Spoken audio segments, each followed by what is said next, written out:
ကဲအားလုံးပဲမင်္ဂလာပါကျွန်တော်တို့ရဲ့ဘာမီကန်လာ YouTube Channel ကနေကြိုဆိုပါရစေဒီနေ့မှာတော့ Super Sunday ည7:00 နာရီခွဲမှာရှင်ပြိုင်မဲ့ Arsenal နဲ့ Crystal Palace အသင်းရဲ့ပွဲချုပ်သုံးသပ်ချက်လေးကိုတင်ပြသွားမှာဖြစ်ပါပါတယ်မစတင်ခင်မှာကျွန်တော်ရဲ့ YouTube Channel လေးကိုလည်း Like and Subscribe ပြုလုပ်ပေးခဲ့ပါဦးအဆင့်တစ်အသင်းမှာရပ်တည်နေတဲ့ကျွန်တော်တို့ Arsenal အသင်းဟာ Palace အသင်းကိုအင်္ဂွဲ Emirates မှာရှင်ပြိုင်ကစားသွားမှာဖြစ်ပါတယ်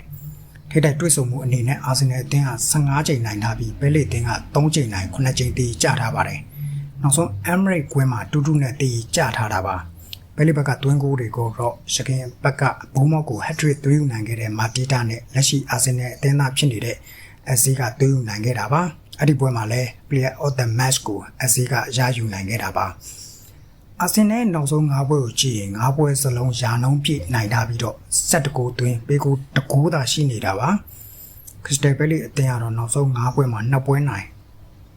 1ပွဲတည်ရင်2ပွဲရှုံးဆိုတဲ့ရလဒ်ကိုတွေ့နေရပါတယ်အာဆင်နယ်အသင်းဘက်ကအဓိကနောက်ခံလူဂါဘရီယယ်ဒန်ယာကြောင့်လွဲချော်သွားဖို့ရှိနေပြီးသူ့နေရာမှာမော်စကွဲယာပွဲထွက်လာဖို့ရှိနေပါတယ်လူစင်းနေနဲ့အက်တလက်တီကိုရှင်ပြိုင်ခဲ့တဲ့လူစင်းတိုင်းပဲပွဲထွက်လာဖို့များနေတာပါဒါအပြင်ဒီနေ့မှာခေါ်ယူထားတဲ့ဟင်ကပီကလည်းဒဏ်ရာပြဿနာကလည်းပြန်လာနေပြီးအရာကုန်မှာရှိနေမှာပါဒီနေ့ပွဲမှာလည်းခြေစွမ်းအပိုင်းစိတ်သက်အပိုင်းမြန်မာနေတဲ့အေရှန်အာဆင်နယ်အသင်းကပဲဒီပွဲကိုအနိုင်ယူသွားမယ်လို့ခံမှန်းထားပါတယ်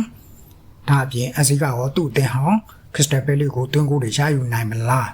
ကိုပေါပြောင်းမှုကိုအဆုံးသတ်နိုင်ခဲ့တဲ့ပီတာယောဂရက်ကပဲတွန်းကိုတွေဆက်လက်ရယူနိုင်မလားဆိုတာကတော့ရှင်ကုန်စိတ်လှုပ်ရှားစရာနဲ့စောင့်ကြည့်ရမှာဖြစ်ပါတယ်ရလက်အနေနဲ့ 1C ဒါမှမဟုတ်ရင် 2C အနေနဲ့ကျွန်တော်တော့ခံမှန်းထားပါတယ်